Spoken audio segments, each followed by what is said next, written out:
Dr. Emily Foster rubbed her tired eyes as she stared at the computer screen. The numbers didn't make sense.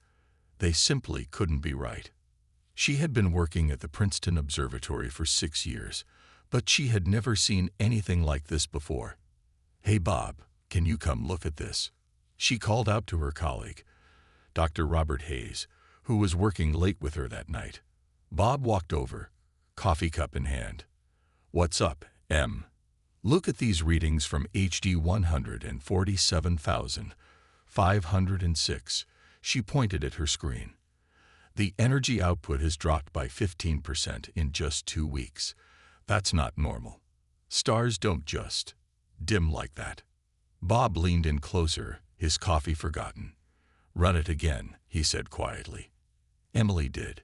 The results were the same. For the next 3 days, they watched the star. Its energy levels kept dropping, faster than any natural process could explain. Emily barely slept, running test after test, checking and double-checking her equipment. She knew what she was seeing was impossible, but the data didn't lie. On the 4th day, she called an emergency meeting with the observatory's senior staff. The small conference room was packed with skeptical faces as Emily showed her findings. "With all due respect, Dr. Foster," said the department head, Dr. Richards, "stars don't just start dying without warning. There must be an error in your measurements." Emily stood her ground. "I've checked everything 3 times. Bob has verified the data independently. Something is happening to HD 147,506, and we need to alert the international astronomy community." Despite the resistance, Emily sent out her findings to other observatories. Most responses were polite dismissals. Some were less polite. But 3 days later, the first confirmation came from Chile. Then another from South Africa. Then Japan. HD 147,506 wasn't the only star showing strange behavior. Dozens of stars across the galaxy were dimming at impossible rates. Emily was in the middle of a video call with researchers from NASA when Bob burst into her office, his face pale. "Em, you need to see this. Now." She quickly excused herself from the call and followed Bob to the main observation room. The large screen showed a live feed from their most powerful telescope, focused on HD 147,506. "Watch," Bob said, his voice shaking. For several minutes, nothing seemed to happen. Then suddenly, the star flickered. Not like the normal pulsing of a dying star, but like someone turning down a dimmer switch. In less than 5 minutes, the once bright star faded to almost nothing. "That's impossible," Emily whispered, but she had just watched it happen. The next few hours were chaos. Every major observatory in the world confirmed what they had seen. HD 147,506, a star that should have lived for billions more years, had gone dark in minutes. News agencies picked up the story. Social media exploded with theories and panic. Religious leaders called for calm. Scientists scrambled for explanations. 3 days later, Emily was preparing for a press conference when she noticed something in her original data. The energy decay wasn't random. There was a pattern, a regularity to it that couldn't be natural. She ran the numbers again, her hands shaking. "Bob," she called out, her voice urgent. "I need you to see this." When Bob saw what she had found, he sat down heavily in his chair.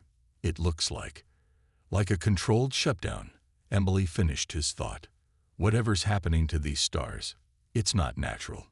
Someone or something is doing this on purpose." As if to confirm their worst fears, her computer beeped with a new alert.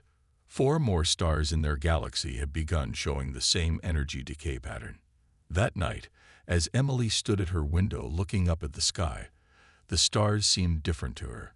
For the first time in human history, they weren't just distant lights of nature. They were targets, and something out there was shutting them down, one by one. She pulled out her phone and dialed a number she had been given for emergencies only. When the line connected, she spoke quietly but firmly. This is Dr. Emily Foster. I need to speak to Commander Wilson at Space Command. Authorization code Delta 793. Yes, I'll hold. She took a deep breath. It's about the stars. They're not just dying. They're being killed. The night sky twinkled above her, each star now a question mark. How many would be next? How long until whatever was out there turned its attention to Earth's sun? And most importantly, what could humanity do to stop it? 2 weeks after the first star went dark, Commander David Wilson stood in the newly formed Star Defense Command Center, staring at a massive wall of screens. Red dots covered the star map, each one representing another dying star. The pattern was spreading faster than anyone had predicted.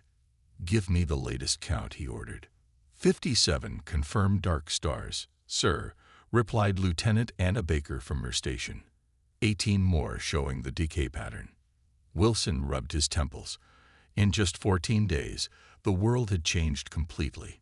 Space agencies worldwide had joined forces. Old rivalries were forgotten as humanity faced its first real cosmic threat. Dr. Emily Foster walked into the command center, carrying a tablet. Dark circles under her eyes showed she hadn't slept much. "Commander, you need to see this," she said, her voice tight with urgency. She pulled up a 3D model on the main screen. "Look at the pattern of the dying stars. It's not random. They're moving in a spiral, getting closer to our solar system." The room fell silent. On the screen, the red dots formed a clear spiral pattern, like water circling a drain. And Earth was getting closer to the center. "How long?" Wilson asked. "At the current rate," Emily checked her calculations. 4 months until whatever's doing this reaches our solar system." Before Wilson could respond, alarms started blaring. Red lights flashed across the command center. "Sir," Anna's voice was sharp with panic, "we're picking up something near Mars." The main screen switched to a live feed from the Mars Observatory. A massive object had appeared seemingly out of nowhere. It was smooth and silver, shaped like a perfect sphere, and bigger than Earth's moon. "Are we receiving any signals?" Wilson asked, his hands gripping the command rail. "Yes, sir. They're broadcasting on all frequencies, in perfect English," Anna replied. The message played through the command center speakers. The voice was calm, almost gentle. "People of Earth, we are the preservers. We have watched your response to our work. Your scientists were quick to notice. Your military, quick to prepare. This is good. It shows intelligence. Understanding. We come now to explain." Wilson looked at Emily. She nodded and activated the communication system. "This is Commander David Wilson of Earth's Star Defense Command. We're listening." "Commander," the voice continued, "your species has studied the stars for centuries. You know of entropy, of the universe's slow march toward heat death.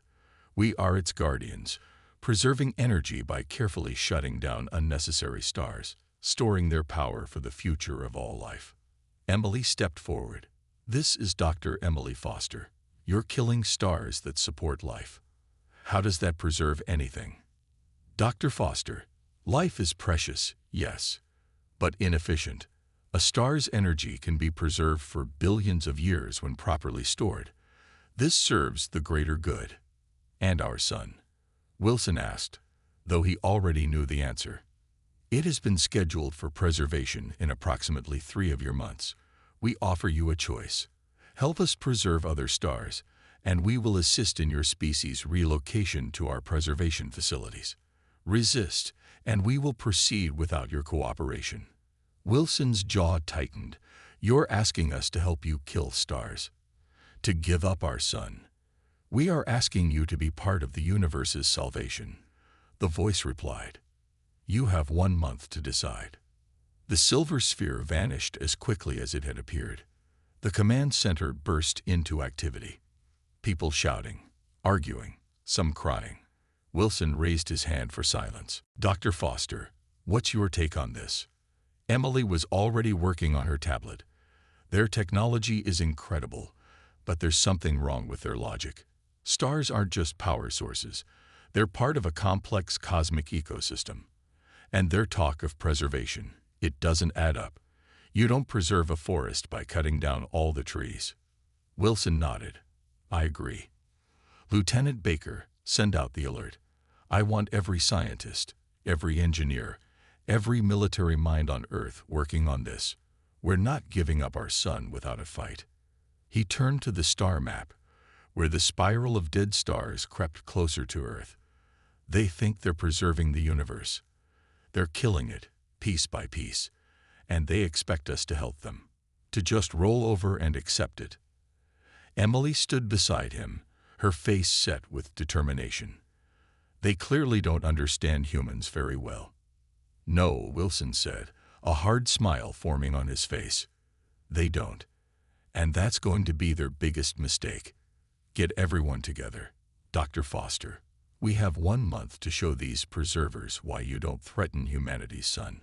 As they left the command center, neither of them noticed Anna's computer screen flashing with new data. More stars were going dark, but something else was happening too. In the darkness between the dead stars, something was changing. The void itself was getting ready for war. The world changed quickly after the preserver's message. Cities never slept anymore. Every lab, every factory, every research center worked around the clock. The whole planet knew what was coming. In 3 months, the aliens would try to shut down Earth's sun. Dr. Emily Foster stood in front of the United Nations Emergency Council, her hand steady as she pointed to the screen behind her. We've studied the energy patterns from the dead stars. The preservers aren't just turning them off. They're draining them, like a battery. Commander Wilson sat in the front row, watching the faces of world leaders grow pale. Dr. Foster has found something else, he added. Show them. Emily switched to a new image. It showed strange energy waves coming from a dead star. This is what's left after they're done. The stars aren't completely dead. They leave behind a tiny bit of energy, probably to power their storage systems. And this helps us how? Asked the Chinese representative. Emily smiled for the first time in days. Because nothing is perfect, not even preserver technology. These energy traces show us exactly how their system works, and every system has a weakness. The room buzzed with whispers of hope. But then the Russian president stood up. That's wonderful, Dr. Foster. But we have only 76 days left. Can we find this weakness in time? Before she could answer, the emergency alarms went off. Red lights flashed everywhere. Wilson's phone buzzed with an urgent message. They're here, he announced, his voice grave. 3 preserver ships just appeared in orbit. The room erupted in panic. Security teams rushed in to protect the world leaders. But Emily raised her voice above the chaos. Wait, they're broadcasting. The room's speakers crackled to life. The same calm voice from before filled the air. People of Earth, we have observed your preparations. Your determination is interesting. To show our benevolence, we offer a demonstration. Every screen in the room suddenly showed a live feed from space. One of the preserver ships moved toward Mars. A soft blue light shot from the ship toward the red planet. Watch, the voice said. See how painless preservation can be. The blue light touched Mars' surface. At first, nothing seemed to happen. Then, slowly, the planet's color began to fade. The red dust that had given Mars its famous color turned gray. In just minutes, the entire planet looked lifeless and cold. Mars held only a fraction of the energy your sun contains, the voice continued. Yet we have preserved it all. Imagine how much we could save from your star. Join us. Help us save the universe's energy. Or watch as we do it without you. The transmission ended. The room stayed quiet for a long moment. Finally, Wilson stood up. Dr. Foster, what did they just do to Mars? Emily was already working on her tablet, analyzing the data. They pulled all the heat energy out. Every bit of kinetic and thermal energy, down to the planet's core. Mars is now just a cold rock in space. Could they do that to Earth? Someone asked. Yes, Emily answered honestly. But that's not their goal. They want the sun. Mars was just a warning shot. Wilson walked to the front of the room. Ladies and gentlemen, we just saw what we're up against, but we also saw something else. He nodded to Emily. She quickly put up new data on the screen. The energy beam they used. We got readings of it. Good readings. And there's definitely a pattern to how it works. A pattern we might be able to disrupt. Might. The Japanese delegate asked. It's our only chance, Wilson said firmly. Dr. Foster needs everything we've got. Every scientist, every resource. And we need to start building defenses, not just for Earth, but for the sun itself. The UN Secretary General stood up. Then let's not waste any more time. All in favor of implementing Operation Eternal Flame. Every hand in the room went up. As people rushed out to begin their tasks, Emily looked at her data again. The preserver's energy beam had left tiny traces, just like the dead stars. There was definitely a pattern, but they had only 76 days to figure it out and build something to stop it. We can do this, Wilson said, seeing her worried face. Humans work best under pressure. And nothing puts on pressure like knowing your sun is about to be turned off. Emily nodded, but her eyes stayed on Mars' gray image on the screen. The preservers thought they were saving the universe, but all she could see was death. Cold, efficient death, spreading across space like a disease. Humanity had just over 2 months to find the cure. Susan Clark hadn't slept in 3 days. Empty coffee cups littered her lab at NASA's Emergency Research Center. Papers covered with complex equations were taped all over the walls. But she didn't care about the mess. She had just made a breakthrough. It works, she whispered, staring at the small device on her table. It was about the size of a microwave, glowing with a soft blue light. It actually works. She grabbed her phone and called Dr. Foster. Emily, get down here now. And bring Commander Wilson. 20 minutes later, Emily and Wilson stood in Susan's lab, watching the device hum quietly. What are we looking at? Wilson asked. Susan's eyes were bright with excitement. A mini-sun. Well, sort of. It's a new type of fusion reactor, but here's the important part. It creates energy the same way stars do. Emily stepped closer to the device, her scientific curiosity obvious. How did you figure this out? From your data about the preserver's technology, Susan explained. They steal energy from stars, right? But they can only take specific types of energy. So I thought, what if we could make energy they can't steal?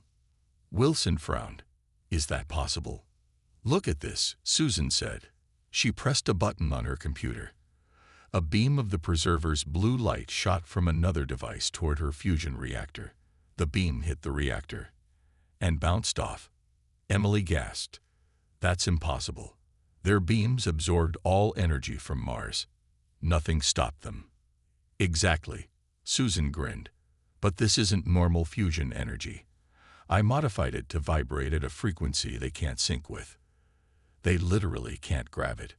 Wilson's face lit up with hope for the first time in weeks. Can we make this bigger? Much bigger. Susan nodded. I've already sent the plans to every major factory on Earth.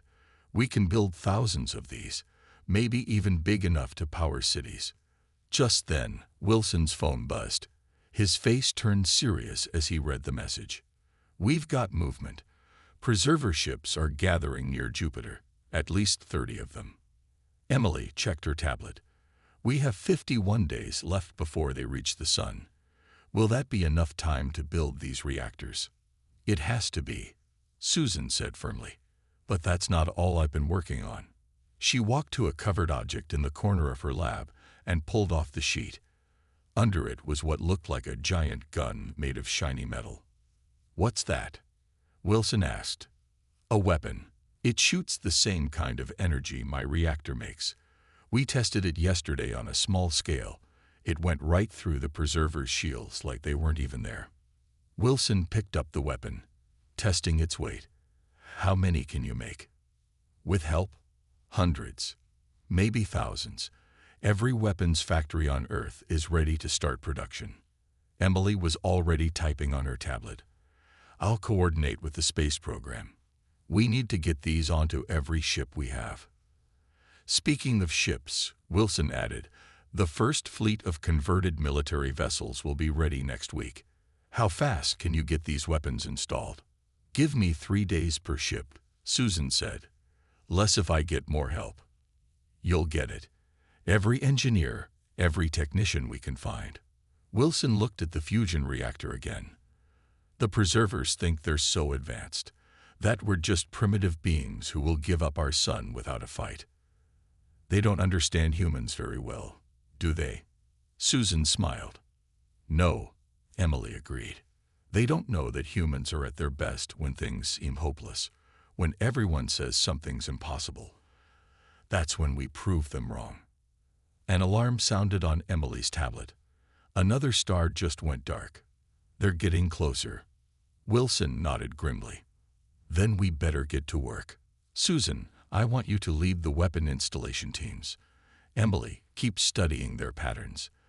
Find any weakness we can use. I'll coordinate the fleet preparations. As they left Susan's lab, she called after them. Commander, what should we call the weapon? For the production orders. Wilson thought for a moment. Call it the Rage of Sol. Because that's what it is. Humanity's rage against the dying of the light. Susan turned back to her work, her tiredness forgotten. Outside her lab window, the sun was rising. 51 days. 51 days to prepare Earth's defense against beings who had mastered the power of stars. But they had never faced humans before, and humans had something the preservers didn't understand. The absolute refusal to give up, even when facing impossible odds. The Rage of Sol hummed quietly in the corner, its energy untouchable by preserver technology. Humanity's first real hope in this war of light and darkness. The space battle started at dawn. Commander Wilson stood on the bridge of the U.S. Defiant, Earth's newest space warship. Through the front window, he could see the entire human fleet spread out before him. 500 ships, each armed with Susan Clark's Rage of Sol weapons. It wasn't much against the thousands of preserver ships, but it was all humanity had. Preserver fleet approaching Saturn's rings, sir, Lieutenant Anna Baker reported. They'll be in range in 5 minutes. Send the message to all ships, Wilson ordered. Remember the plan. Hit and run. Don't let them surround you. And aim for their energy collection points. Dr. Emily Foster's voice came through the radio from Earth Control. Commander, we're tracking 30 preserver ships breaking away from their main fleet. They're heading straight for Earth, just like we thought they would. Wilson smiled grimly. Susan, are the ground defenses ready? All fusion shields are active. Susan's voice crackled through the comm. Every major city has Rage of Sol defense towers. Let them come. The first preserver ships appeared, their silver surfaces gleaming in the distant sunlight. They were beautiful in a cold, deadly way. All ships, weapons free, Wilson commanded. Show them what humanity's rage looks like. The battle exploded into life. Human ships darted forward, firing their golden beams of modified fusion energy. The preservers seemed shocked when their shields failed to stop the attacks. Several of their ships took direct hits, their perfect surfaces scared by humanity's weapons. But the preservers adapted quickly. Their ships started moving in complex patterns, making them harder to hit. Their own weapons, beams of cold blue light, reached out for the human fleet. Evasive maneuvers, Wilson shouted as a blue beam nearly hit his ship. Don't let them touch you with those beams. One hit, and they'll drain all our power. The battle around Saturn became chaos. Human ships weaved between the rings, using the ice and rocks as cover. Preserver ships moved with impossible grace, their weapons turning chunks of Saturn's rings into dead, gray space debris. Back on Earth, Susan watched as the 30 preserver ships entered the atmosphere. They probably expected an easy victory. Instead, they met a wall of golden energy from the defense towers. How do you like that? Susan muttered as two preserver ships retreated with heavy damage. Earth isn't as helpless as you thought, is it? But then something unexpected happened. 3 days after the battle at Saturn, Dr. Emily Foster noticed something wrong with the sun. Her hand shook as she looked at the readings again. No, no, no, she whispered, then grabbed her phone. Commander Wilson, Susan. Emergency meeting. Now. The preservers left us a goodbye gift. An hour later, they gathered in the Star Defense Command Center. The main screen showed a live image of the sun, with dark spots spreading across its surface. They did something during the battle, Emily explained. While we were busy fighting their ships, they planted devices around the sun. Look. She pointed to tiny silver dots orbiting the sun. They're like time bombs, slowly draining our sun's energy. How long do we have? Wilson asked. 2 weeks, maybe less, Emily said. The energy drain is spreading faster than anything we've seen before. Susan Clark stood up. We can't just shoot them with the rage of Sol weapons. Too risky. Emily shook her head. One wrong shot near the sun could cause a solar flare that would fry Earth. We need something more precise. What about the Star Seed project? Susan asked quietly. Wilson turned to her. I thought that was just theoretical. It was, Susan nodded. But after we created the fusion reactors, I started thinking, if we can make energy the preservers can't steal, maybe we can make stars they can't kill. Emily's eyes widened. The star seeds, they would use the same modified energy. Exactly, Susan smiled. Small devices that could restart a star's fusion process. I have a prototype, but it's never been tested. And you want to test it on our sun? Wilson asked. While it's being drained of energy. Do we have a choice? Susan replied. Just then, Lieutenant Baker rushed in. Sir, preserver ships detected approaching from all directions. Hundreds of them. Wilson looked at the tactical display.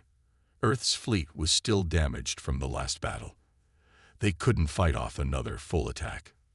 They knew, Emily realized. They knew their devices would weaken the sun, and they're coming back to finish the job. How long until they get here? Wilson asked. 6 hours, sir. Wilson turned to Susan. How fast can you get your starseed ready? 4 hours to finish it. Another hour to load it onto a ship. That doesn't leave much time for testing, Emily warned. No choice, Wilson said. Start working. I'll prepare what's left of the fleet. We need to buy you enough time to reach the sun. The next 4 hours were a blur of activity. Susan and her team worked frantically to complete the star seed while Wilson gathered Earth's remaining ships. Emily studied the sun's decay, trying to find the best spot to plant the seed. As Susan loaded her device onto a small, fast ship, the first preserver vessels appeared. All ships, defensive positions. Wilson ordered from the Defied. We hold the line, no matter what. The preservers attacked immediately, but something was different this time. Their ships moved faster, their beams seemed stronger. They've adapted their technology, Emily reported from Earth Control. Our fusion shields aren't as effective anymore. Through the chaos of battle, Susan's ship raced toward the sun. 2 preserver ships chased her, firing their blue energy beams.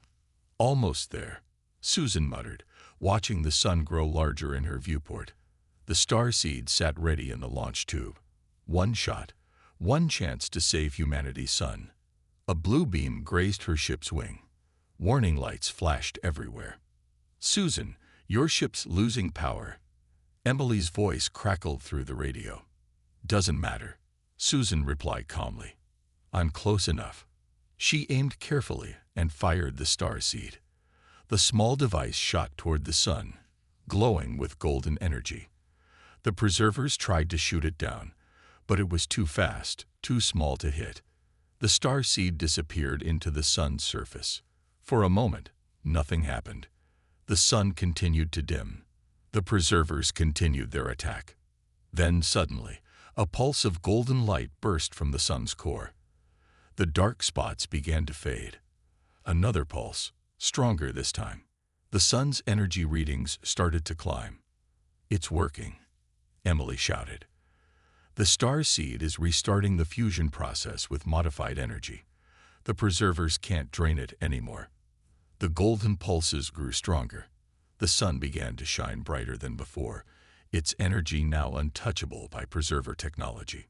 Through her failing ship's window, Susan smiled as she watched humanity's star fight back against the cold. They had done it. They had found a way to defy the impossible. The sun would shine on. The golden light from Earth's sun lit up space like a new dawn. Susan Clark's damaged ship drifted nearby as rescue vessels raced to save her, but the preservers hadn't retreated. Instead, their largest ship yet appeared, a massive sphere that dwarfed all others. "They're broadcasting," Lieutenant Baker announced on the Defiance bridge. The voice that came through was different this time, angry, confused. "What have you done? The star's energy pattern. It's wrong. All wrong." Commander Wilson smiled. "Wrong? Or just something you can't control?" "You don't understand," the voice replied. "We have preserved the universe's energy for millions of years. We have seen galaxies die of heat death. Everything ends in cold and darkness. Everything must be preserved." Dr. Emily Foster, listening from Earth Control, suddenly understood. "They're afraid," she said. "Commander, they're not doing this out of cruelty. They're terrified of the universe dying." Wilson nodded. "But they're going about it all wrong." He opened a channel to the preserver ship. "Listen to me. We understand what you're trying to do. But killing stars isn't the answer. There is no other way," the voice insisted. "Yes, there is." Susan Clark's weak voice came through the radio as rescue ships reached her. "Look at what we did to our sun. We didn't just protect it. We made it better, more efficient. The energy it produces now will last longer than before." Emily quickly checked her readings. "She's right. The modified fusion reaction is 30% more efficient than natural stellar fusion. The sun is actually conserving energy while still burning bright." The preserver ship was silent for a long moment. Then, This is impossible." "Impossible," Wilson laughed. "That's humanity's favorite word to prove wrong. Dr. Foster, show them the data." Emily transmitted the sun's energy readings to the preserver ship. "Your way preserves energy by killing stars. Our way preserves it by making them burn better, longer. And we can do this for other stars too." More silence. Then dozens of smaller preserver ships appeared around the large one. "There is great disagreement among us," the voice said. "Many think you must be stopped, that this is too dangerous. Others wish to learn more." Wilson looked at his tactical display. Earth's fleet was badly damaged, but they still had their weapons, still had their rage. "Then let's make this simple," he said. "Those who want to learn can stay. Those who want to fight, well, you've seen what happens when you threaten humanity's sun." The next few minutes were tense as preserver ships moved, dividing into two groups. The larger group, led by the massive sphere, began to retreat. But 7 ships remained. "We would learn," a new voice said. "Different, softer, if you would teach." Susan, now safely aboard a rescue ship, laughed weakly. "Humanity, teaching advanced aliens how to handle stars better. Now I've seen everything." "Commander," Emily called excitedly, "I'm detecting energy changes in some of the dead stars. The modified fusion energy from our sun, it's affecting them. Like it's waking them up." On screens across the fleet, they watched as golden light began to pulse in stars that had been dark for weeks. The modified energy was spreading, jump-starting dead stars with its more efficient pattern. "It's not just saving our sun," Emily realized. "It's saving all of them." The preserver voice spoke again. "We have preserved power for eons, but you have preserved hope. Perhaps this is what the universe needed most." Wilson looked out at the golden light spreading between the stars. "That's what humans do. When things look darkest, We rage against it. We find another way. Always another way. Earth's sun blazed bright and strong, its golden light a beacon in space. Around it, humanity's ships floated side by side with preserver vessels. Former enemies now turned students of a new way to save the universe. Susan Clark watched from her rescue ship as the first dead star fully reawakened, its golden light joining Earth's sun. "Look at that," she whispered. "The stars aren't going cold anymore." "No," Emily agreed from Earth, because humanity's rage did more than defy the darkness. It found a way to keep the light burning forever. Commander Wilson stood on his bridge, watching the golden light spread from star to star. The universe wasn't dying anymore. It was being reborn, powered by human determination, creativity, and the pure, unstoppable rage against the dying of the light. And somewhere in the darkness between the stars, other civilizations looked up to see their dying suns begin to shine again, touched by humanity's gift of eternal flame. The stars would never go cold again.